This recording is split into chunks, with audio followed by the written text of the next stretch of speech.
Approximately 6 से 7 जो है वो डिफरेंट एस्पेक्ट से उसको फॉलो अप कर सकें। ठीक है, अगर आप नहीं कर पाते तो मैं समझता हूँ कि आपके क्वेश्चन के 10 मार्क्स वैसे ही कट कर देता है एग्जामिनर। मैं थोड़ा सा अपना एक्सपीरियंस शेयर करता हूँ आप लोगों से। सीएसएस के अंदर इस्लामियात के मेरे मार्क्स कम हैं, 40 प्लस हैं। ठीक है, पीएमएस में मेरे 67 मार्क्स हैं इस्लामियात के अंदर। What was the difference between two papers and to dimensions of the CSS और पीएमएस इस्लामिक स्टडीज? तो मैं समझता हूँ कि आपका जो चेकिंग क्राइटेरिया है, हाँ जी, ट्रांसलेशन कर सकते हैं सुमेल, आप ट्रांसलेशन ज़्यादा बेहतर रहेगी। ठीक है, अरेबिक में अगर मिस्टेक्स वगैरह होती हैं तो अगर जो चेकिंग क्राइटेरिया है वो आपके सीएसएस के अंदर ना बड़ा स्ट्रिक्ट होता है और पीएमएस के अंदर भी डेफिनेटली होता है, लेकिन सीएसएस की निस्बत क्योंकि सीएसएस के अंदर अगर कंपल्सरी में बच्चों को देखें, अगर बच्चों को वो या एस्पायरेंट्स को वो हिट करते हैं तो ऐसे, और सेकेंडली वो इस्लामियात के पेपर में, अगर इस्लामियात के पेपर में बच्चा अच्छा अटेम्प्ट नहीं कर पाता, ठीक है, तो मैं समझता हूं कि आप लोग अगर इस्लामियात को अच्छे तरीके से प्रिपेयर नहीं करते, चाहे आप अरेबिक के स्टूडेंट हैं, चाहे आपने मास्टर्स इन इस्लामिक स्टडीज किया हुआ है, जरूरी है कि आप इस्लामियात के सिलेबस को एक दफा जरूर टच करें।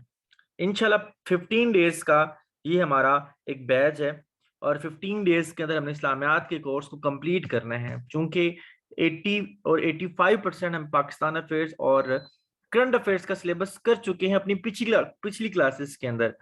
अब हम करेंगे इस्लामियात के पेपर, इसी के साथ साथ इंग्लिश का पेपर और साथ में करंट अफेयर, सॉरी, इंग्लिश ऐसे जो चल रहा है हमारा एवेल्यूएशन के ग्रुप्स के अंदर, वो भी इंशाल्लाह हमारा चल रहा है। ठीक है, अच्छा जी, इसके बाद मैं आपकी आज क्यूरीज और आपके जो सवालात हैं उनका जवाबात भी दूंगा इंशाल्लाह, 10 मिनट जब रह जाएंगे हमारे।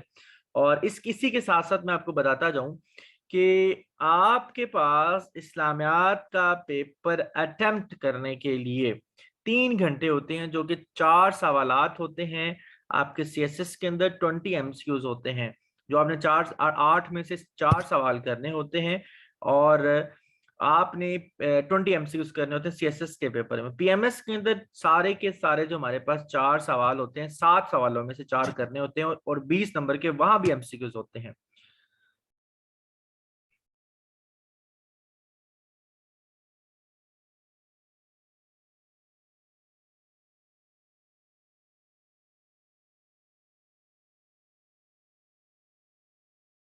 तो आप अगर सीएसएस और पीएमएस के अंदर अटेम्प्ट करके, सीएसएस और पीएमएस के अंदर अटेम्प्ट करके बेहतरीन किस्म का आउटकम लेना चाहते हैं, तो मेरी सजेशन ये है, आपके पास एक बुक के अलावा 2 से 3 बुक्स का नॉलेज होना चाहिए। वो बुक्स कौन कौन सी है?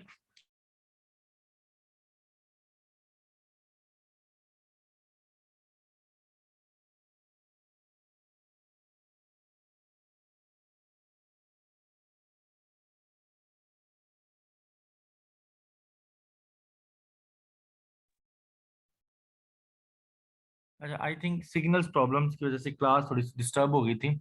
आवाज आ रही है आप लोगों को जी?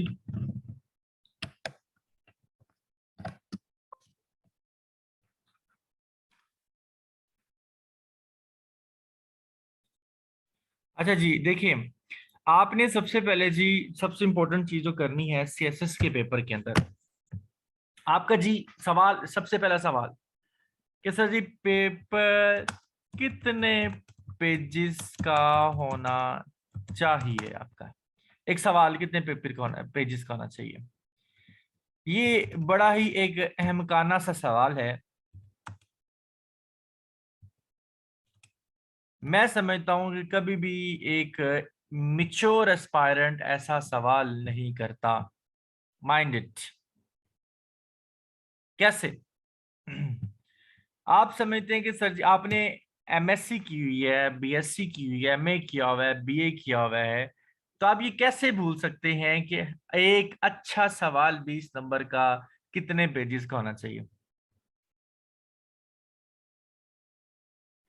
मेरा ख्याल है कि आपके पास जैसा नॉलेज है, आप अगर आप उस नॉलेज को, अब कोई बच्चा छोटा छोटा लिखता है, कोई बड़ा बड़ा लिखता है, अब वो बड़ा बड़ा कहीं मैं 6 पेजेस में कर लूं और छोटे छोटे मैं भी 6 पेज करूं तो वो मुश्किल है। आपका कंटेंट डिपेंड करता है कि आपने उस कंटेंट, उस सवाल के अंदर कंटेंट कैसा लिखा है, और इसके बाद आप उस कंटेंट को किस तरीके से एग्जामिनर के सामने पेस्ट कर रहे हैं अकॉर्डिंग टू द क्वेश्चन। अगर आप उसका प्रॉपर सवाल का जवाब दे देना, प्रॉपर सवाल के जवाब दें, तो इट डजंट मैटर आप उसको 3 पेजेस में कर रहे हैं, 4 में कर रहे हैं, 5 में कर रहे हैं। अगर आप उसको 2 पेजेस में भी कर सकते हैं तो आपको वो फिर भी 10-12 नंबर दे देता है। Mind it. दूसरा सवाल जो सबसे बड़ा होता है कि सर जी, आप क्या समझते हैं कि जो पास पेपर होते हैं इस्लामियात के, उनमें से किस हद तक सवाल आ सकते हैं? मेरी जो पर्सनल परसेप्शन है, 85 to 90% जो सवालात के जवाबात हैं वो सिमिलर होते हैं आपके पास पेपर के इस्लामियात के अंदर। ठीक है, तो आपको जरूरी ये माइंड में बात रखिएगा कि जो इस्लामियात के सवालात हैं वो पास पेपर से जरूर करें, और पास पेपर के अंदर जितने भी सवालात के जवाबात हैं अगर वो आप कर लेते हैं, 5 ईयर्स के, 5 साल के पेपर को अटेम्प्ट कर लेते हैं, तो आपका इस्लामियात का पेपर अच्छे तरीके से अटेम्प्ट हो जाता है।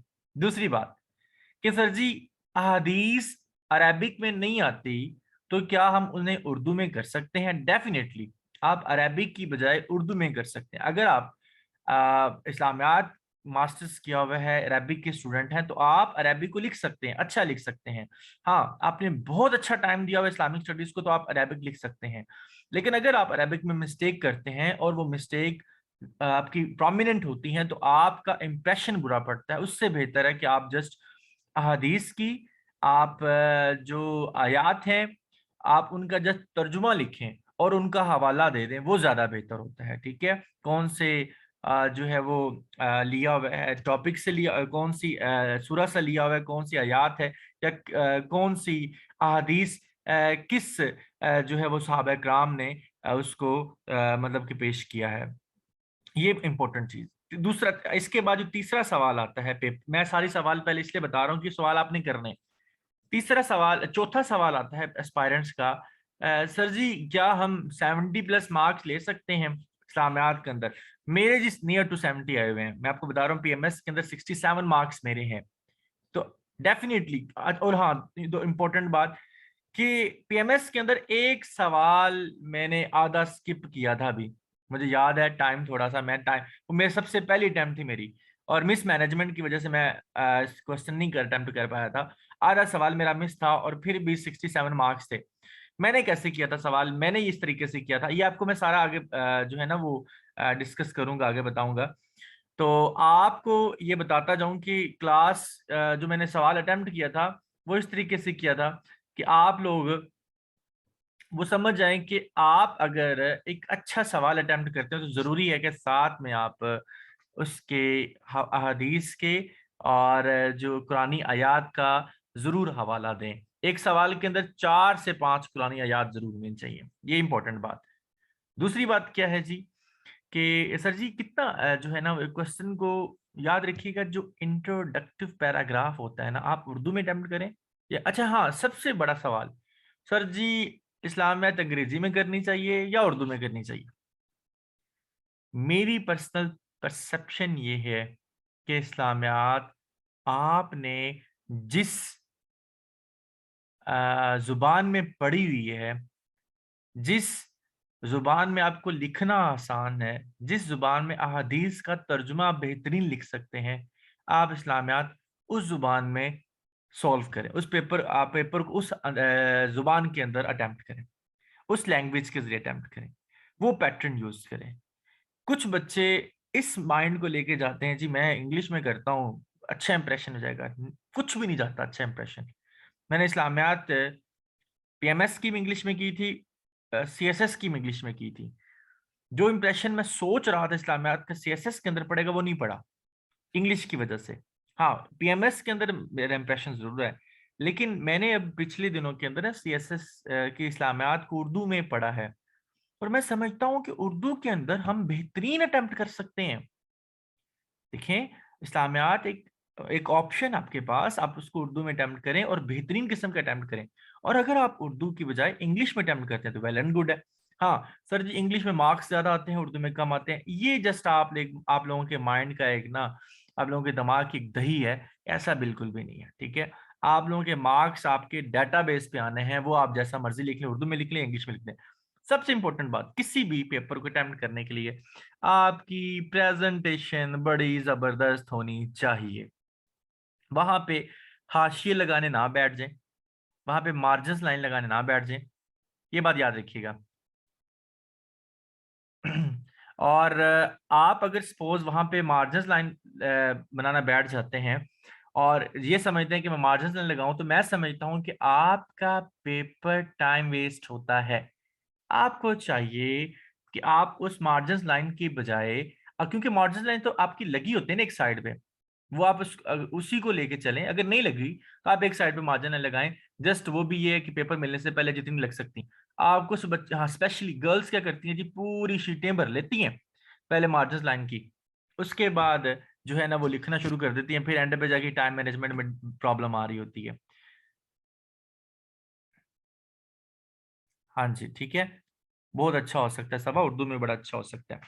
अच्छा जी, ये बात, कुछ बातें आपसे बड़ी इंपॉर्टेंट करनी थी, ठीक है।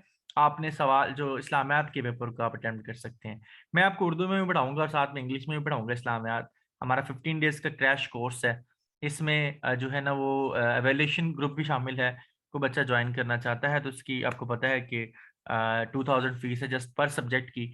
हाँ, जो एवेल्यूशन ग्रुप के मेम्बरान्स हैं जिन्होंने प्रॉपर एक सेशन ज्वाइन किया, उनके लिए कोई फीस नहीं है, उनके डेली बेसिस पे नोट्स होंगे। और दूसरी बात ये कि सर जी हम किस तरीके से अटेम्प्ट कर सकते हैं इन सवालात को, तो आपको मैंने सारी चीज़ें बता दी हैं। आपकी तरफ से कोई क्वेश्चन है, अगर आप समझते हैं तो वो मुझसे डिस्कस करें। It's a time to for you कि आप मुझसे किसी भी तरह का क्वेश्चन जो है ना वो कर सकते हैं। हैंड रेज करें, मैं आपको अनम्यूट कर दूंगा।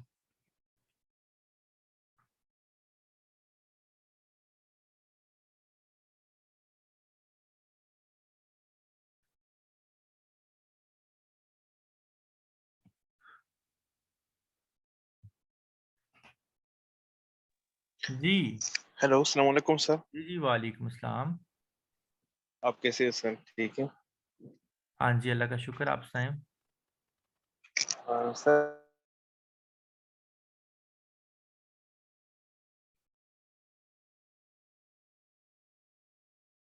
तो करंट अफेयर्स में क्या आपका कोई भी आपका ना, ऑप्शन? आपका आवाज कट रही, दोबारा बोले। हेलो, अब अभी एम आई ऑडिबल? जी जी, यू आर ऑडिबल। सर, मैं ये कह रहा हूँ कि अगर कोई सा भी पेपर हो, वो ख्वाह वो पाकिस्तान अफेयर्स का हो, करंट अफेयर्स का हो, इस्लामियात का हो, तो सर मेरा क्वेश्चन, कोई भी सवाल अटेम्प्ट कर रहे हो, फॉर एग्जांपल एक सवाल हमें आता है, 6 नंबर का सवाल हमें बहुत अच्छी तरीके से आता है, वो हम पहले अटेम्प्ट करना चाहें, तो ये जरूरी है कि वो हम जो सवाल उन्होंने पूछा हो वो भी हम क्वेश्चन पेपर पे लिखे, यानी उसके नंबरिंग दे दें और सवाल हाँ हाँ, बिल्कुल डायरेक्ट बिल्कुल। जवाब लिखे? इसमें जस्ट आप नंबरिंग दें, सवाल की जस्ट नंबरिंग दें, इट्स माय सजेशन। ठीक है, कि आप जस्ट सवाल का जो नंबर है वो आप दे दें और जवाब लिखना शुरू कर दें। ये एक मिच्योर जो होता है ना, मिच्योर एस्पायरेंट होता है, हमेशा याद रखिए कि उसकी एक निशानी ये होती है कि वो अपना टाइम वेस्ट नहीं करता सवाल लिखने के अंदर। और एग्जामिनर भी समझ आता है कि ये बंदा मेच्योर है या फिर इमेच्योर है या फिर नया नया। अगर कोई अच्छी एकेडमी से पढ़ते हैं तो याद रखिए कि उनके पेपर देखेंगे, उनमें जस्ट क्वेश्चन नंबर दिया होता है, सवाल पूरा नहीं लिखा होता। जस्ट आप क्वेश्चन नंबर लिखें।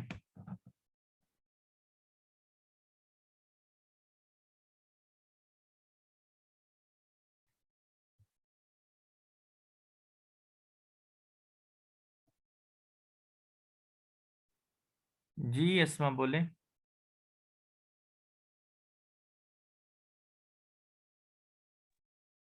अस्सलाम वालेकुम सर। जी जी, वालेकुम अस्सलाम। सर वो मेरा ये क्वेश्चन है कि आपके माशाल्लाह 70 मार्क्स थे ना इस्लामिक नहीं नहीं, स्टडी में। 67, सर आपने 67। भी फाइबर 67 माशाल्लाह, मतलब अच्छा स्कोर है ना। जी तो जी। सर आपने भी 5 इयर्स पेपर को ही प्रिपेयर किया था या साथ कुछ और भी? मैं जी आपको बताऊं कि मैंने जो है ना वो करीमदाद चुगताई साहब की बुक को इस्तेमाल किया था, और साथ में ना मेरे पास नोट्स थे पीडीएफ फाइल्स में। मैंने उधर से जो पॉइंट्स है ना वो बड़े उठाए थे। मैंने 3-4 जी टॉपिक के ऊपर जी अपनी ग्रिप बड़ी रखी थी, मैं आपको बता दूं। मैंने एक तो जी जी difference between Deen and religious, इस टॉपिक को मैंने जी बहुत जी औसम प्रिपेयर किया हुआ था, क्योंकि सीएसएस पीएमएस दो में जी करता जी है। And importance of the rights of women's, ये मैंने बहुत अच्छे से डिफरेंट डायमेंशन से इसको किया हुआ था। सोशल्स, जी जी जो सिस्टम्स हैं, मतलब कि जस्टिस सिस्टम है, जितने भी सोशल सिस्टम है उनको मैंने बड़े अच्छे से प्रिपेयर किया हुआ था। इन सवालात ने मेरा बड़ा मतलब कि अच्छा पुट दिया है मुझे।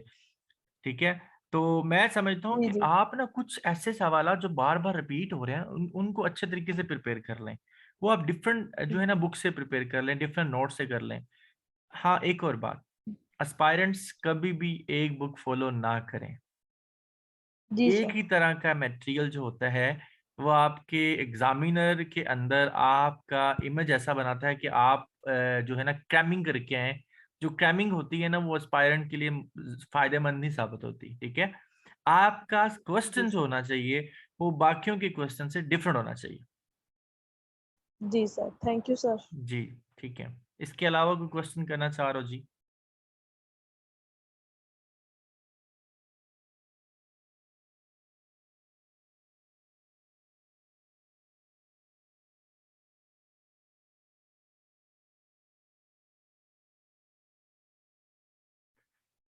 जी, क्वेश्चन कौन से जी इसके अलावा करना चाह रहे हैं?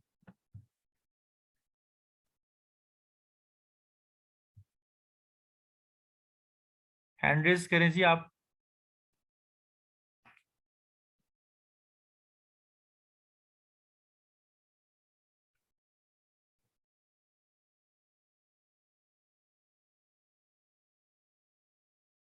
हेडिंग कितनी होनी चाहिए? राबिया, आपकी हेडिंग्स जितनी ज्यादा होंगी आप इस क्वेश्चन के लिहाज से, आप ये ना हो कि सारी हेडिंग ही भर दे, एक पेज के ऊपर 4-4 हेडिंग आ रही हो। हेडिंग्स के अंदर जो आपका मटेरियल है ना वो आपका अट्रैक्टिव होना चाहिए। हेडिंग्स चाहे 5 हो जाए, चाहे 7 हो जाए, चाहे 8 हो जाए। ठीक है, तो लेकिन ये ना हो कि 15-20 हेडिंग हो, अंदर कुछ भी ना लिखा हो। तो इस तरीके से नहीं, ठीक है।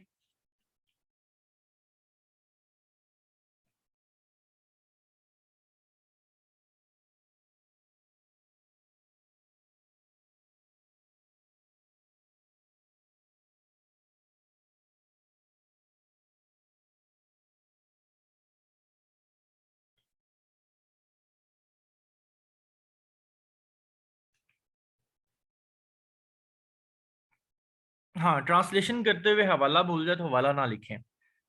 इस्लामिक स्टडीज के अंदर अगर हवाला भूल जाता है तो हवाला ना लिखें। करंट अफेयर्स के अंदर, पाकिस्तान अफेयर्स के अंदर अगर हवाला भूल जाए ना, कि किसी का नाम भूल जाए साइंस का या फिर कुछ भी है, तो फिर आप कुछ भी लिख दें, एग्जामिनर को तुक्का लग जाता है। उसमें एग्जामिनर के जो इम्प्रेशन है वो भी चेंज नहीं होता। लेकिन इस्लामिक स्टडीज के अंदर चूंकि आप गलत नहीं लिख सकते, तो आप उसको स्किप कर दें, वो ज्यादा बेहतर है। ठीक है, मुझे याद पड़ता है कि इस्लामिक स्टडीज के अंदर मैंने एक क्या नेम है, पाकिस्तान अफेयर्स के अंदर मैंने 2-3 क्यूट्स लिखे थे, उसके साथ साथ मैंने सेंग्स लिखी थी, मुझे नाम नहीं आते थे, तो मैंने एमी एल्बर्ट स्टोन्स डाल दिया, रॉबर्ट हिल्स डाल दिया, इस तरीके से मैंने डाली। और तो मेरा अच्छा रिस्पॉन्स रहा उसमें भी, पाकिस्तान अफेयर्स के अंदर भी। तो ये चीजें जो होती हैं ना, ये अच्छा इंप्रेशन डाल सकती हैं, लेकिन इस्लामिक स्टडीज के अंदर नहीं।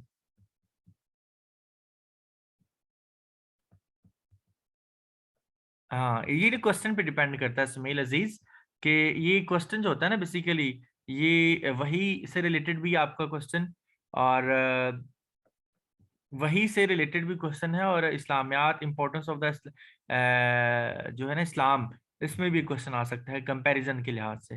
हाँ, अगर कंपैरिजन आप वुमेन्स के स्टेटस के लिहाज से करते हैं, उसमें भी आप इसको डाल सकते हैं। मतलब कि अगर आप जितना भी कोड करेंगे ना कंपैरिजन के लिहाज से, तो वो अच्छा इंप्रेशन दे सकता है आपका। ठीक है, पाकिस्तान अफेयर्स में भी ना डालें तो सबा, पाकिस्तान अफेयर्स में हवाले जो है ना वो डालना जरूरी है। फैक्ट्स एंड फिगर्स ही तो डिपेंड करते हैं आपके पेपर के अंदर। फैक्ट्स एंड फिगर बहुत जरूरी होते हैं। हाँ बिल्कुल, इस्लामोफोबिया के ऊपर क्वेश्चन आ सकता है शायद। शायद जमील आप पूछ रहे हैं मुझसे, अभी जो है ना मैं आपको बता रहा हूँ कि पास पेपर जरूर करें, लेकिन इस्लामोफोबिया के ऊपर डिफरेंट डायरेक्शंस के ऊपर क्वेश्चन आ सकता है, जेंडर बेस्ड वायलेंस के ऊपर आ सकता है, ठीक है। और इस्लामिक स्टडीज के अंदर मैं बता रहा हूँ आपको, ठीक है। और इसी के साथ साथ जो जस्टिस सिस्टम ऑफ पाकिस्तान है इस्लामिक पॉइंट ऑफ व्यू के लिहाज से वो पूछा जा सकता है। डेमोक्रेसी के बारे में जो है ना वो पूछा जा सकता है करंट सिनेरियो के लिहाज से। तो करंट सिनेरियो के ऊपर 2 या 3 क्वेश्चन आते हैं पेपर के अंदर, ये बात याद रखिएगा। लेकिन वो कवर हो जाते हैं जब आपने एक सीएसएस के पेपर्स के अंदर बैठना है और करंट अफेयर्स और पाकिस्तान अफेयर्स और ऐसे की तैयारी करके आप जाते हैं, तो आपके जो करंट सिनेरियो के क्वेश्चंस हैं ना इस्लामिक पॉइंट ऑफ व्यू से वो काफी हद तक हो जाते हैं।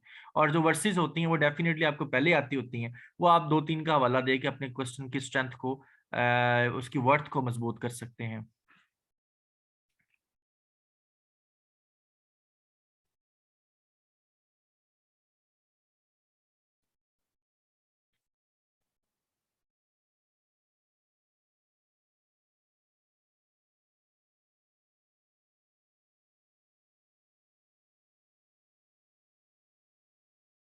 जी फिर इसके अलावा कोई सवाल नहीं है जी। चलें जी, ठीक है जी, इंशाल्लाह कल से आपका पहला लेक्चर होगा टाइम टेबल के मुताबिक। अच्छा जी, शायद आप रेफरेंस दें करंट अफेयर्स के पेपर में, करंट अफेयर्स के पेपर्स के अंदर सुन लें, इंपॉर्टेंट सवाल है ये। करंट अफेयर के पेपर के अंदर मेरे पास जो इस वक्त बुक्स है ना बच्चे, मैं आपको बताऊं तो मेरे पास तकरीबन 7 to 8 बुक्स हैं, 7 से 8। अपनी अगर मैं बात बताऊं, ये मैं आपको ये नहीं बता रहा कि मैं बड़ा पढ़ रहा हूँ या कुछ भी ऐसा वैसा, ऐसा नहीं है।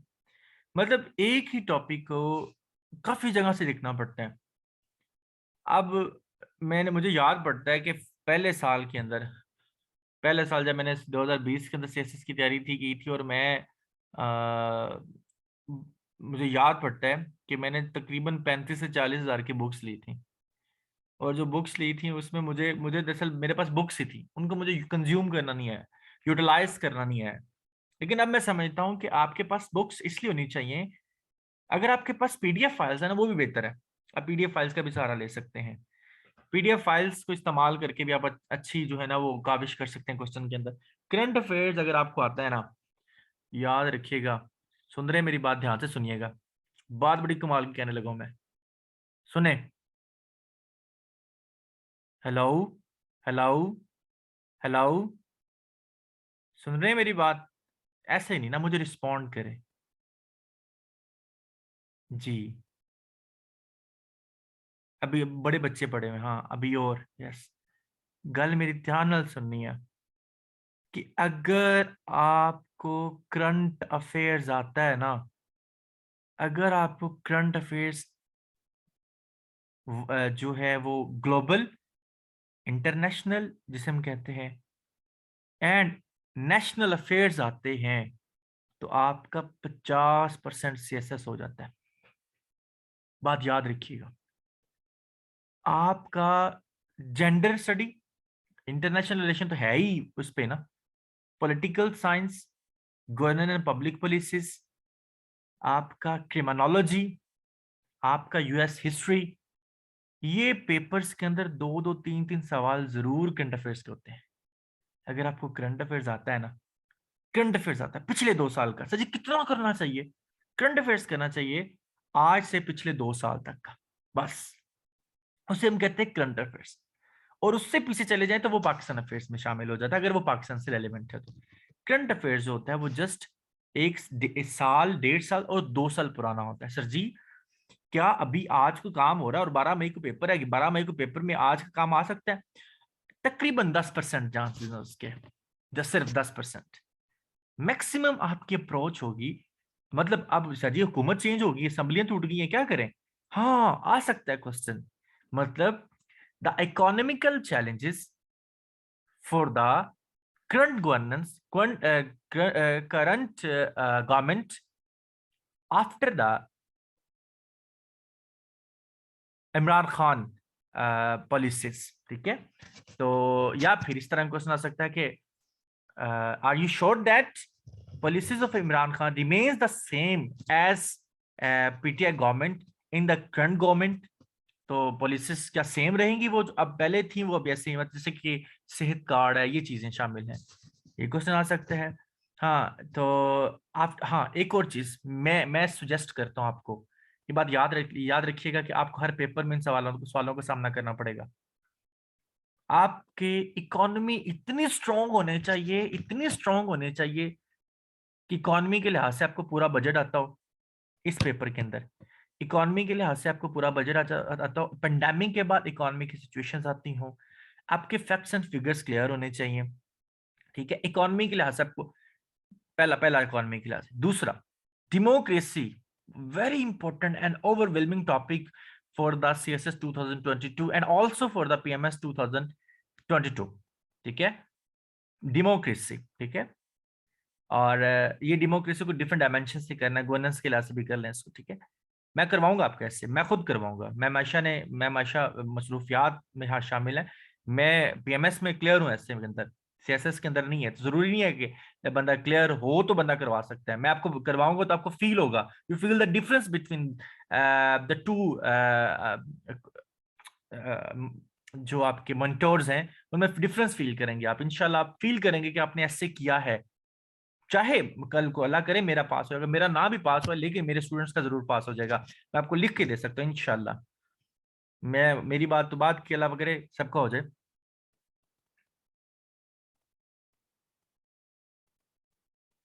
चलें जी इंशाल्लाह ये आपको मैं ऐसे भी करवाऊंगा, 10 ऐसे आपको मैं करवाऊंगा। चलिए, जिसके अलावा कुछ सवाल, बच्चा कह रहे जी मुझे अनम्यूट कर देंगे। जी मैं अनम्यूट करता हूँ आपको, जी बोले।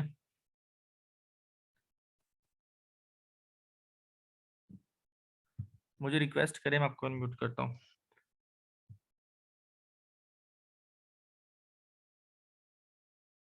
जी बोलें जी सैन।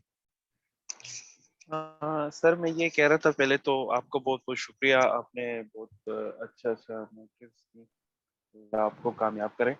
सर मैं ये कह रहा था कि ये रेफरेंस के बारे में मैं यही कह रहा था कि अगर कोई रेफरेंस हम देना चाहे एक सवाल में, तो हम किस तरह दें? अगर आपकी कोई सेइंग हो तो हम उसे किस तरह मेंशन करें?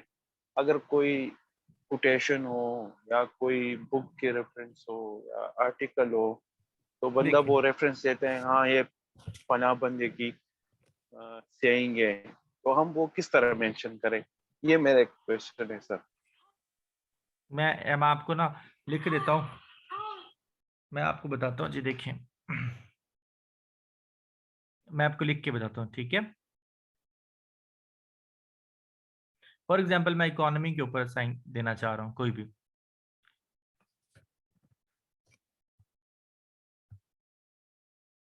इसमें आपको बताता हूँ, कोई भी आप कोटेशंस ले सकते हैं, कोई भी आप कह सकते हैं कि किसी आपका कोई माइंड में हो या फिर किसी साइंटिस्ट की। मैं इकोनॉमी के ऊपर चले रिसेंटली हाल पे देता हूँ जी, जो भी हमारे पास मौजूद है, कि हेनरी फोर्ड एक मतलब कि सोशोलॉजिस्ट है, उसने इसके ऊपर कहा हुआ जी। मैं उसकी सेम आपको वो तरीकाकार बता रहा हूँ, ठीक है। मैं एक मिनट लाइट ऑन कर लूँ। क्या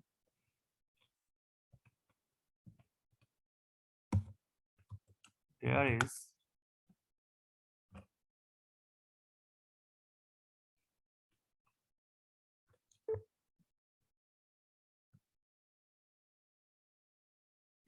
चलें इसको स्किप करते हैं जी, थोड़ी लंबी बहुत ज्यादा है।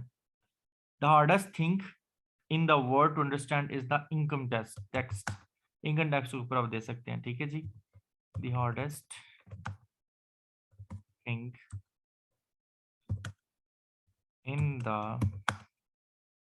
वर्ल्ड टू अंडरस्टैंड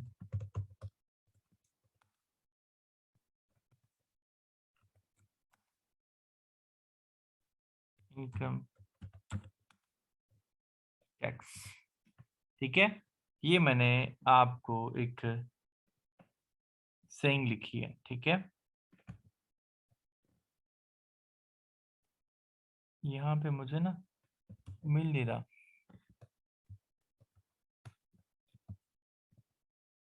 आपने क्या करना है जी, मैं आपको यहाँ पे बता देता हूँ, ठीक है जी। इसको इस तरह करके बोर्ड मार्कर से आपने इसको डबल बैंडों के साथ करना है, ठीक है।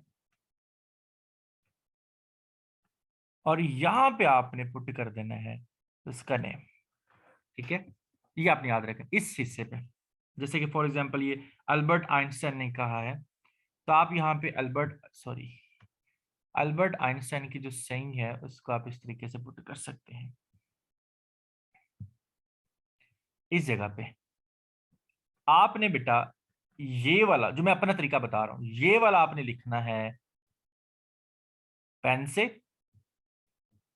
इसको डबल जो है इसके जो कॉमास लगाने हैं या फिर इन्वर्टेड कॉमास लगाने हैं वो आपने मार्कर से लगाने हैं।